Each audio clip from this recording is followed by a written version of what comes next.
Hola, bienvenidos a COVID-19, la semana en América, el espacio de France 24 en el que hacemos un resumen de las noticias más destacadas relacionadas con la pandemia de COVID-19. A continuación, algunos de los temas que trataremos en este programa. Hablaremos, por supuesto, de la nueva variante Omicron detectada en Sudáfrica. Ya es considerada por la OMS como una variante de preocupación con una gran cantidad de mutaciones que tiene un mayor riesgo de reinfección frente a otras variantes. ¿Qué podemos hacer? ¿Cómo prepararnos? Vamos a analizar el tema en unos minutos en nuestra consulta con el doctor Pérez. Hablaremos también de la situación en Perú y en Ecuador, países en donde los casos de contagio han repuntado en los últimos días. Las autoridades de ambos países han reforzado los sistemas de vacunación, los planes de vacunación en estos países. En Ecuador ya está disponible, por ejemplo, la tercera dosis, mientras que en Perú algunos científicos locales han detectado hasta 30 mutaciones de la variante Delta. Y hablaremos, por supuesto, de Europa, que sigue en alerta ante el reciente pico de contagio de COVID-19. Por ejemplo, Eslovaquia estableció 2 semanas de confinamiento y Portugal, que es el líder de vacunación en la Unión Europea, reimpuso medidas que van antes y después de las fiestas de diciembre, es decir, Navidad y Año Nuevo. Alemania ya superó las 100.000 muertes por cuenta del coronavirus. Veremos cómo está el panorama en el viejo continente. Con esto, pues damos inicio entonces al programa. Lo hacemos como es habitual con las cifras, viendo cómo está el panorama general del COVID-19 en nuestro continente. Comenzamos en Estados Unidos, en donde hay más de 48 millones de casos desde que comenzó la emergencia sanitaria en ese país. Los fallecidos ya superan los 775.000. Panamá reporta para el cierre de esta semana más de 476.000 casos y más de 7.300 personas han fallecido allí por cuenta del COVID-19. En Argentina contabilizan más de 5.3 millones de casos y los fallecidos superan los 116.000. Uruguay tiene más de 398.000 casos, se aproximan ya a los 400.000. Los fallecidos superan los 6.000. Brasil cierra esta semana con más de 22 millones de casos y más de 613.000 personas han fallecido en ese país suramericano. La nueva variante de COVID-19 detectada por primera vez en Sudáfrica ya tiene nombre, se llama Omicron y es considerada por la OMS como una variante de preocupación. Por este motivo, algunos países como Estados Unidos, Canadá y también algunos países de la Unión Europea anunciaron que impondrán restricciones a todos los viajeros procedentes de Sudáfrica y de otros países vecinos de esa zona del continente africano. Mientras tanto, en Sudáfrica, la mayoría de las provincias de ese país ya están reportando casos de esta variante. Aún así, el gobierno indicó que las restricciones impuestas a nivel internacional hacia los vuelos y pasajeros procedentes de Sudáfrica son completamente injustificadas. De preocupación, así catalogó la Organización Mundial de la Salud a la nueva variante del coronavirus a la que denominó Omicron. El grupo de asesoramiento técnico sobre la evolución del virus se reunirá periódicamente sobre Omicron. Se necesitarán días o semanas para que se lleven a cabo algunos de estos estudios. Tan pronto como tengamos más información, la haremos pública. Pero es importante saber que hay muchas cosas que pueden hacer para protegerse y proteger a sus seres queridos. Aunque los estudios apenas empiezan, los expertos ya han alertado sobre la posibilidad de que Omicron tenga una mayor transmisibilidad y la capacidad de sortear la respuesta inmunitaria de las vacunas. Tras el anuncio, la Unión Europea optó por restringir viajes desde y hacia el epicentro de la nueva variante. Todos los vuelos a estos países deberán suspenderse y se mantendrán suspendidos hasta que exista un entendimiento claro de los alcances de esta variante. Y los viajeros que estén retornando desde estas regiones deberán respetar estrictas reglas de cuarentena. Sudáfrica no demoró en reaccionar a la medida, catalogándola de injustificada. Este es un mal enfoque, está equivocado, va en contra de los estándares de la OMS. Simplemente tenemos la sensación de que algunos líderes de países están encontrando chivos expiatorios para hacer frente a un problema mundial. En Bélgica, los laboratorios reportaron el primer caso de contagio por la variante sudafricana. Se trata de un ciudadano que regresó de Egipto el pasado 11 de noviembre, mientras que el continente europeo enfrenta una de las olas más fuertes. Vamos a conversar con el doctor Carlos Eduardo Pérez, médico infectólogo y también asesor científico de France 24. Ya está con nosotros para nuestra habitual consulta. Doctor, buenas noches, bienvenido. Como siempre, un gusto tenerlo aquí en el programa. Y comenzamos hablando de Omicron, por supuesto. ¿Qué características tiene esta nueva variante? ¿Qué dice la comunidad científica sobre esta nueva variante de COVID-19? Santiago, la alarma que ante esta nueva variante es porque acumula mutaciones que ya conocíamos del virus y algunas de estas mutaciones cambiaban la transmisibilidad, la hacía más efectiva o la virulencia, es decir, que enfermaba más. En esta variante se reúnen varias de las mutaciones de otros linajes en uno solo y por eso es que llama la atención porque obviamente va a tener mayor transmisibilidad. Estamos por verificar si va a tener mayor virulencia o resistencia a las vacunas. Doctor, precisamente entonces le preguntó qué significa que tiene múltiples mutaciones y esto entonces qué características particulares le podría dar a esta variante y cuáles de estas características son de preocupación para nosotros. Las mutaciones son pequeños cambios que hay en las proteínas que cambian la conformación de una proteína más grande.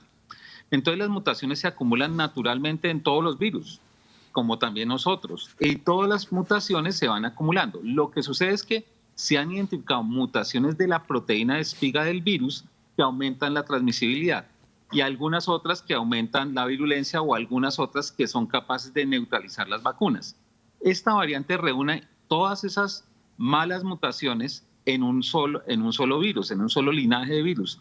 Y esa característica de acumular muchas mutaciones en un solo clon de virus pues es lo que llama la atención porque puede tener una probabilidad de expandirse nuevamente y de ser resistente a la inmunidad. Bueno, conforme vayan pasando los días vamos a irnos enterando un poco más de las características que tiene esta variante. Doctor, llama la atención, es particular que Sudáfrica haya sido el origen ya de dos variantes de COVID-19. ¿Qué particularidades tiene este país o la forma como el virus se ha movido en este país para que dos variantes hayan comenzado allí y se hayan expandido al mundo entero? Digamos que una de las particularidades también es que en Sudáfrica tienen una red de investigación genómica bastante importante. Entonces, tienen capacidad de encontrar estas mutaciones distintas en otros países. Probablemente puede estar circulando en otros países, sino no tienen las herramientas tecnológicas para poderlo identificar. Obviamente en el continente africano hay una asimetría social, una falta de acceso a las vacunas, es el continente con menos tasas de vacunación. Y ya sabemos que mientras haya personas no vacunadas, que el virus se esté replicando y casos activos van a suceder estos linajes. Entonces yo creo que la combinación de tener una situación de poca vacunación, alta circulación, sumada a una vigilancia genómica, realmente es muy buena en Sudáfrica y por eso es que identifican rápidamente estas mutaciones. Entonces, se unen estos dos aspectos para decir que es sudafricana. Pero creo que uno de los grandes problemas es estigmatizar una región por estas mutaciones. Es que hicieron bien su trabajo y la pudieron identificar. Probablemente puede estar en otras partes del mundo y no se han dado cuenta. Claro, y también una forma de no estigmatizar es que a estas variantes se les ha dado un nombre para no decir la variante de X o Y país para que no se estigmatice a las personas que son de estas regiones. Doctor, punto importante, las vacunas que tenemos actualmente en circulación, que nos han servido para hacer frente a las variantes que teníamos hasta el día de hoy, que se ha dado a conocer esta noticia y esta alerta a nivel internacional. ¿Es suficiente estas vacunas? ¿La tercera dosis o dosis de refuerzo que ya está en marcha en muchos países puede ser suficiente para hacer frente a esta nueva variante? Claro, ese es el gran interrogante y por eso cuando se coloca que es una variante de preocupación, ya no de interés, sino de preocupación, es porque se emplean los estudios clínicos con las vacunas que se están haciendo actualmente. Definitivamente estar vacunado va a ser mucho mejor que no estar vacunado. Digamos, no va a ser el mismo terreno para el coronavirus de una persona que esté inmunizada y sobre todo reforzada la inmunización a cuando una persona no tiene ningún tipo de defensas para los coronavirus. Entonces, no sabemos todavía, y eso es lo que se va a testear en estas próximas semanas, cómo es el comportamiento de este linaje con las vacunas actuales y con los refuerzos, pero sin duda las personas no vacunadas van a ser el gran proceso de transmisibilidad. Y no tengo ninguna duda que las vacunas en alguna medida nos van a servir para este linaje. ¿Qué tanto? Si mucho, poquito o moderado, es lo que vamos a desarrollar en el tiempo. Complemento eso que usted dice, doctor, diciendo que la farmacéutica Moderna dice que va a desarrollar un refuerzo de la vacuna que tiene actualmente para que pueda combatir esta nueva variante de COVID-19. Ya poco a poco hay reacciones en la industria. También la Agencia de Salud de la Unión Europea dice que hay un riesgo de que Omicron se propague rápidamente en Europa. El riesgo es de alto a muy alto. Muchas gracias, doctor, por esta consulta aquí en COVID-19, la Semana en América. Gracias por estar con nosotros. Vamos ahora a ver cómo ha avanzado la vacunación en nuestro continente. Les presentamos a continuación el porcentaje de la población con esquema de vacunación completo. Demos un vistazo a las cifras de Estados Unidos. Allí el 57,88% de los ciudadanos ya tiene el esquema completo. México cierra esta semana con el 49,61%. Chile llegó al 83,42%. Uruguay el 76,14%, mientras que Colombia terminó esta semana con el 46,99% de la población con el esquema completo. Vamos a hablar ahora de México, que es uno de los países que cuenta con el portafolio de vacunas anti-COVID más amplio del mundo. Este país ha inoculado a sus ciudadanos con vacunas de Pfizer, CanSino, AstraZeneca, Sputnik V, Sinovac, Janssen y Moderna.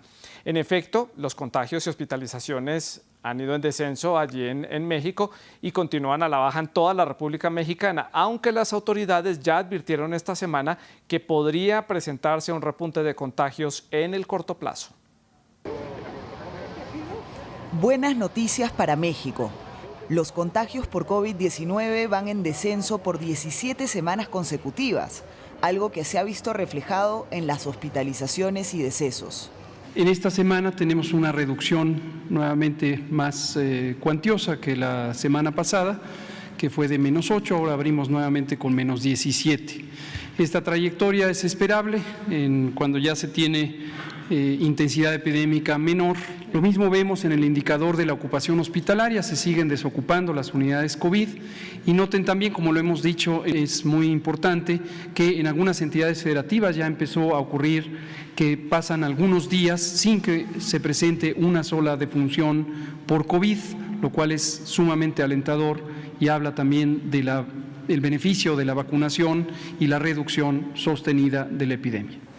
La ocupación media de camas generales se mantiene en 17% y el uso de camas de terapia intensiva en 13%. Aún así, un estudio realizado por la Universidad Johns Hopkins reveló que es el cuarto país con más muertes por COVID-19, detrás de Estados Unidos, Brasil y la India. Y es la 15ª nación en número de contagios confirmados. Sin embargo, la semana pasada, el secretario de Salud, Jorge Alcocer, alertó sobre la posibilidad de una cuarta ola. Aún así, el gobierno mexicano no tiene planes de imponer mayores exigencias a sus ciudadanos. Nosotros no vamos nunca a volver obligatoria la vacunación. No, porque nosotros tenemos un pueblo que es mucha pieza del pueblo de México. Estamos en los porcentajes más altos de vacunación en el mundo. De una población de más de 128 millones de habitantes, más de 76 millones de personas mayores de edad tienen al menos una dosis de la vacuna, mientras que más de 64 millones ha recibido el esquema completo. El país azteca se encuentra vacunando a menores de entre 12 y 17 años con comorbilidades y anunció recientemente que inmunizará a todos los adolescentes de entre 15 y 17 años. Vamos ahora a dar un vistazo a ver cómo está la situación en Perú. Allí en la ciudad de Lima está Francisco Zacarías, nuestro corresponsal. Francisco, gracias por acompañarnos hoy en el programa. Y un grupo científico de peruanos ha detectado cerca de 30 mutaciones de la variante Delta en ese país suramericano. ¿De qué se trata? Hola Santiago, los expertos del Instituto Nacional de Salud encendieron la alerta al declarar a Perú el único país del mundo donde circularían 4 variantes del COVID-19 al mismo tiempo. El hallazgo se logró después de secuenciar a 10.000 genomas del virus que identificaron a gamma, mu, lambda, delta, que es la predominante. Pero la alarma escaló porque los científicos también encontraron 30 mutaciones de la variante delta. Víctor Jiménez, microbiólogo molecular del Instituto Nacional de Salud, reveló que los 30 sublinajes identificados podrían ser los causantes de una tercera ola y quizás de una eventual cuarta ola en el futuro. Perú lleva un avance de vacunación con el 63% de su población objetivo. Más de 17.750.000 personas han sido inmunizadas con las 2 dosis contra el COVID-19. Sin embargo, los científicos exhortan a los peruanos a respaldar el proceso de vacunación y no bajar la guardia con los protocolos sanitarios. Francisco, también destacado esta semana allí en Perú es el leve aumento de casos que han presentado algunos distritos en Lima, la capital. ¿Qué dicen las autoridades allí? Un estudio de la Unidad de Inteligencia y Análisis de Datos del Sistema Sanitario de la Seguridad Social alerta el incremento sobre el 200% de contagios de COVID-19 en algunos distritos de Lima. El reporte detalla que existe incumplimiento de las medidas de bioseguridad por parte de los afectados. Mientras tanto, el Ministerio de Salud lanzó una alerta epidemiológica a los establecimientos de salud públicos y privados ante el incremento de casos y hospitalizaciones que genera el SARS-CoV-2 en diversas regiones del Perú.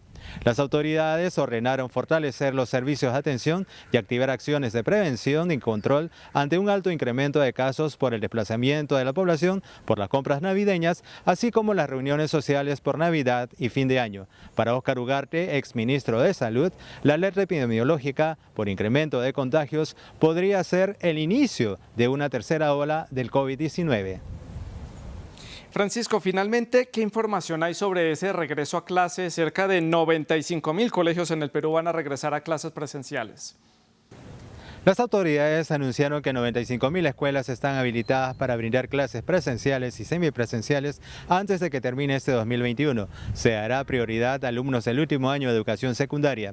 Contando con más del 87% de docentes que en territorio peruano completaron su vacunación contra el COVID-19, el presidente Pedro Castillo afirmó que el país volverá a las clases presenciales en marzo del 2022 y también señaló que se afinarán protocolos sanitarios para que las escuelas sean espacios seguros para los maestros y los estudiantes. Sin embargo, el sindicato que reúne a los docentes sostiene que el retorno de 8 millones de escolares a las aulas requiere que se mejoren las condiciones en la infraestructura en los colegios. Denuncian que muchas escuelas no son aptas para recibir a los estudiantes. En medio del conflicto, el Fondo de Naciones Unidas para la Infancia, UNICEF, coloca a Perú en los últimos lugares de Sudamérica en el retorno a clases presenciales. Francisco, muchas gracias por este completo reporte desde la ciudad de Lima.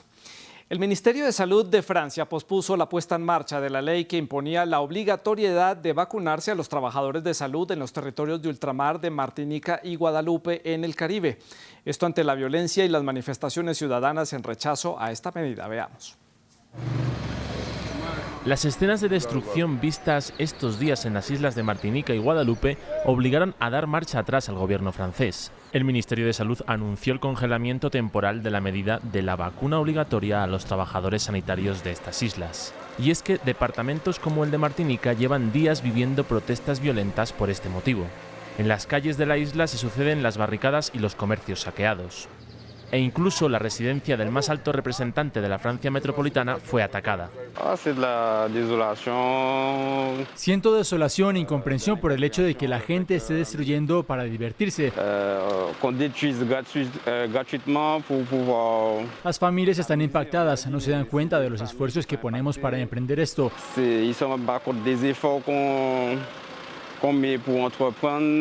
Significa tiempo, energía, sacrificio. Nuestras familias a veces sacrificamos a nuestros hijos. Es una lástima.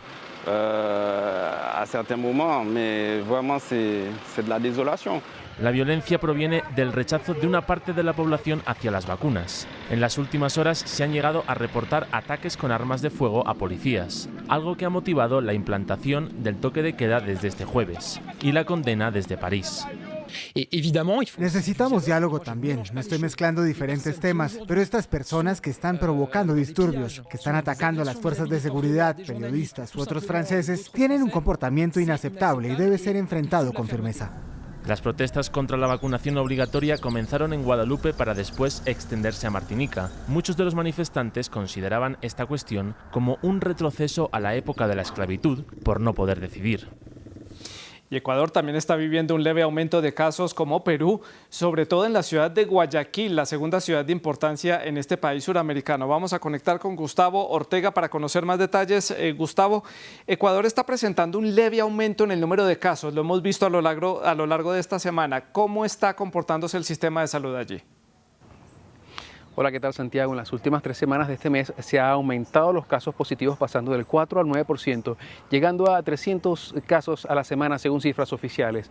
La situación sanitaria ha originado que se repite el escenario de demandar camas en espera, mayor ocupación hospitalaria y saturación de las unidades de cuidados intensivos, inclusive en las ciudades de Quito y Guayaquil.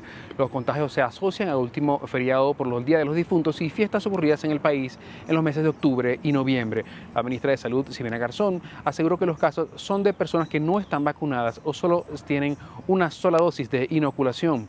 Las organizaciones médicas del país alertan que se debe fortalecer los controles sanitarios a propósito del retorno masivo a las aulas de clase, las fiestas decembrinas y las aglomeraciones propias de los últimos meses del año en este país.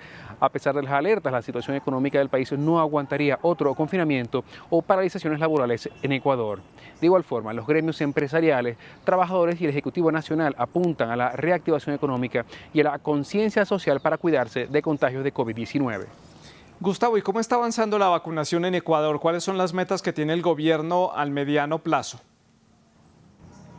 Sí, el gobierno nacional tiene 30 días aproximadamente para aplicar 6 millones de vacunas y lograr así la inmunidad colectiva. Durante el mes de septiembre se había planteado lograr vacunar al 85% de la población de unos 15 millones de personas aproximadamente, pero la meta hasta el momento solo ha logrado inmunizar al 68% de la población, lo que significa 11 millones de ecuatorianos y residentes en este país andino. Para ello, se anunció que se fortalecerá la vacunación en 4 regiones amazónicas del país, en la que el porcentaje de aplicación es muy bajo, más bajo en comparación al país. Motivar a las personas de 24 años será otro reto, ya que han dejado de acudir a los puntos de aplicación para el químico y se han iniciado mingas familiares de vacunación masiva en colegios, universidades y centros de salud. La aplicación de terceras dosis es otra estrategia que ya se inició en el país. Gustavo, ¿y qué datos hay en cuanto a la tercera dosis? ¿Cuándo va a empezar a ser inoculada y quiénes podrán acceder a ella y cómo van a poder acceder a ella?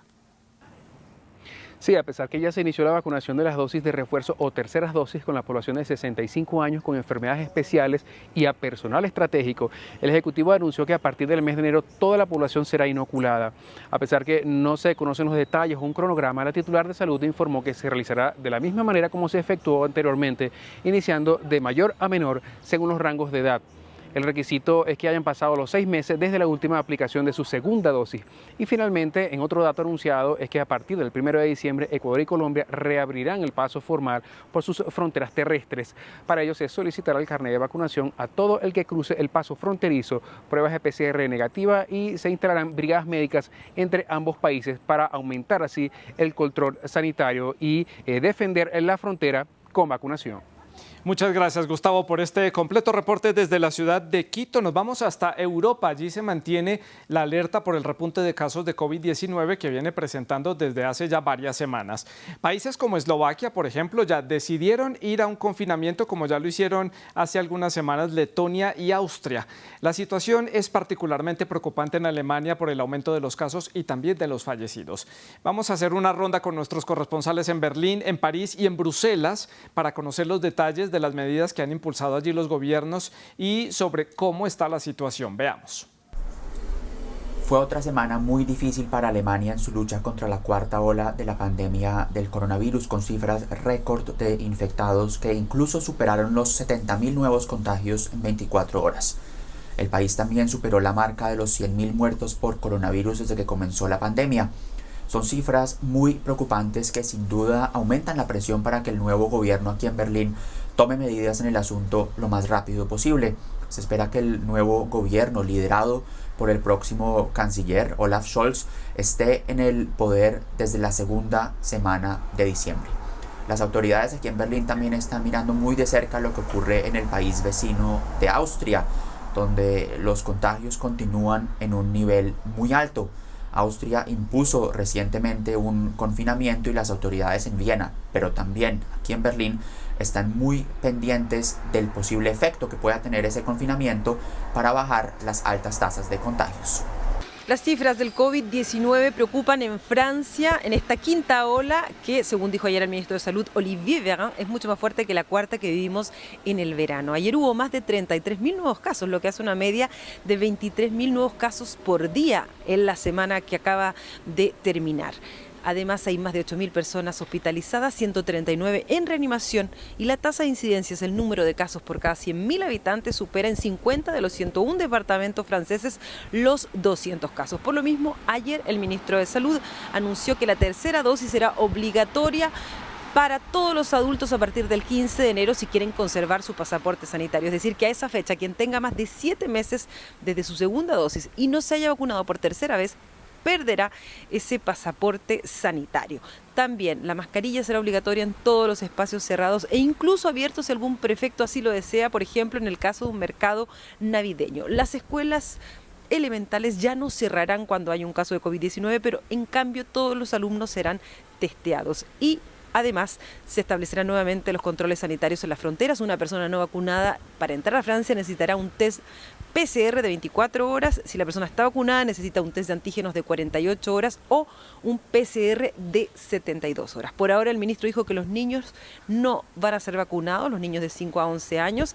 Sin embargo, ayer la autoridad europea permitió el uso de Pfizer para este grupo etario. Por lo tanto, lo más probable, dijo Olivier Véran, es que los niños sean vacunados el próximo año.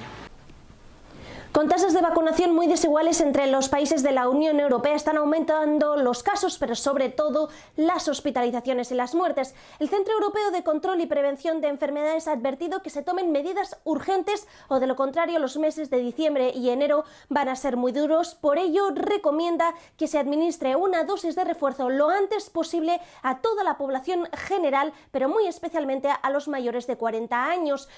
Según las últimas evidencias, las vacunas siguen siendo eficaces, pero sí que se ha observado un cierto descenso de los anticuerpos unos meses después de administrarse la pauta completa de la vacuna. Por ello, la Comisión Europea ha propuesto que al cabo de 9 meses caduque el certificado digital, este documento que confirma que una persona ha sido vacunada. Por ello, los países europeos tendrán que actualizar cuanto antes las campañas de vacunación para esta dosis de refuerzo, aunque ya se ha empezado a administrar a las personas más vulnerables. En todo caso, las navidades están a la vuelta de la esquina, pueden aumentar los contactos sociales. Por ello, muchos países ya han empezado a tomar duras restricciones, como por ejemplo Bélgica. En cualquier caso, también preocupa la variante del sur de África. Por ello, muchos países europeos ya han decidido prohibir los vuelos provenientes de esta región.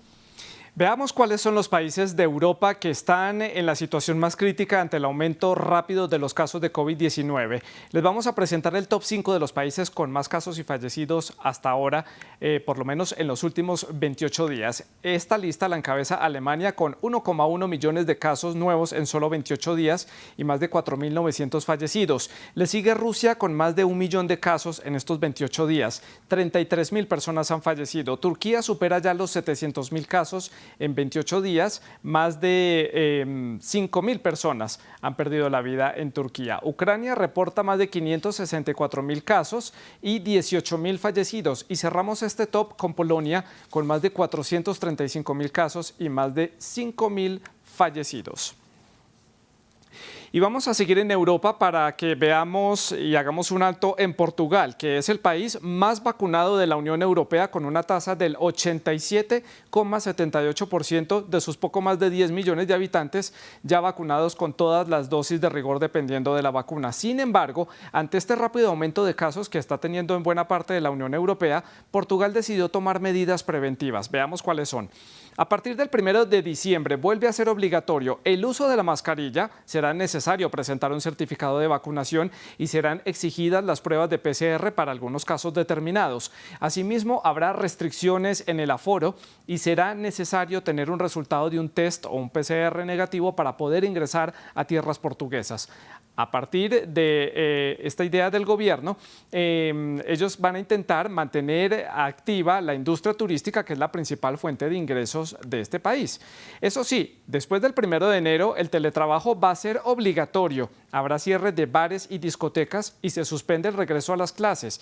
Y todo esto volverá a ser virtual. Todo esto por un espacio de 2 semanas, es decir, las 2 semanas posteriores a las fiestas de Navidad y Año Nuevo. Esta es una manera con la que esperan hacerle un cerco al virus para las personas que se contagien durante las fiestas y que luego pues, se queden en casa en las 2 semanas siguientes y no contagien a más personas. Cambiamos de tema. La pandemia y la necesidad de imponer restricciones, como ya lo hemos visto, como por ejemplo la movilidad o el confinamiento en casa, agudizó la violencia de género en el mundo entero. Se calcula que cerca del 45% de las mujeres han sufrido violencia durante los últimos meses o en los meses más complicados de la pandemia. Veamos. América Latina vive 2 pandemias en paralelo. La primera por COVID-19, la segunda por violencia de género, algo que, según un estudio llevado a cabo por la organización ONU Mujeres, que recogió datos en 13 países desde enero de 2020, incluidos Colombia y Paraguay, se intensificó en todo el mundo desde el inicio de la pandemia, que desencadenó en un largo confinamiento. El panorama es bastante desalentador y como lo definimos desde ONU Mujeres, lo que ha ocurrido es una pandemia en la sombra con la violencia contra la mujer. Ha aumentado muchísimas las llamadas, las denuncias. El 45% de las mujeres declararon haber sufrido violencia de género o haber sido testigo de ella. Un 25% afirma que los conflictos en sus hogares han sido más frecuentes, mientras que 7 de cada 10 mujeres afirman que el abuso verbal por parte de sus parejas se ha vuelto más común desde el confinamiento. Para empezar, yo diría que la violencia contra las mujeres en América Latina y en Bolivia ya tiene dimensiones pandémicas, ¿no? O sea, la violencia misma, los feminicidios, por las formas como se están dando, es una pandemia que nos está atacando, ¿no? Creo que hay que entenderlo desde ese punto de vista, porque no es solamente durante la pandemia que ha sucedido, sino que permanentemente se va presentando. En México se han producido 840 femicidios en lo que va del año y un aumento de más del 28% en el delito de violación, un alza del 4.9% frente al mismo periodo del año pasado. Los femicidios en El Salvador se elevaron un 31.25% en comparación con 2020 y en Venezuela se han registrado 200 asesinatos de mujeres en lo que va del año. Sin embargo, solo el 40% de las mujeres que sufren violencia de género en el mundo piden ayuda. Una problemática que, al igual que la pandemia de COVID-19, parece no tener un fin cercano. Ahora demos un vistazo a otras noticias relacionadas con el COVID-19 destacadas en redes. Veamos, para comenzar, esta publicación de France24.com. La Unión Europea prohíbe en bloque los viajes a y desde Sudáfrica por la nueva variante de COVID-19. La medida fue tomada luego de que algunas naciones de manera independiente impusieran medidas y fuera detectado un primer caso en Bélgica. Seguimos en Europa. Eslovaquia anunció que irá a confinamiento por 2 semanas, una noticia que se encuentra también en France24.com. Siguiendo los pasos de Austria, el gobierno eslovaco ordenó el cierre después de registrar el mayor aumento de casos de COVID-19 en solo 24 horas desde el inicio de la emergencia sanitaria. Las autoridades indicaron que en 10 días van a evaluar la situación. Y miren esta paradoja. El presidente de Brasil, Jair Bolsonaro, se opone a los carnavales de Brasil del 2022 por riesgo de COVID-19. ¿No que era una simple gripiña el COVID-19, presidente Bolsonaro? El mandatario dijo que era necesario mantener a la gente cuidándose en sus casas debido al avance del COVID-19 y que por lo tanto no debería haber carnavales. Sin embargo, esta es una decisión de los gobernadores locales. Y esto fue nuestro resumen de noticias aquí en COVID-19 la semana en América. Nos volvemos a encontrar la próxima semana. Por favor, síganse cuidando, usando el tapabocas, lavándose las manos y viendo France 24. Nos vemos hasta entonces. Chao.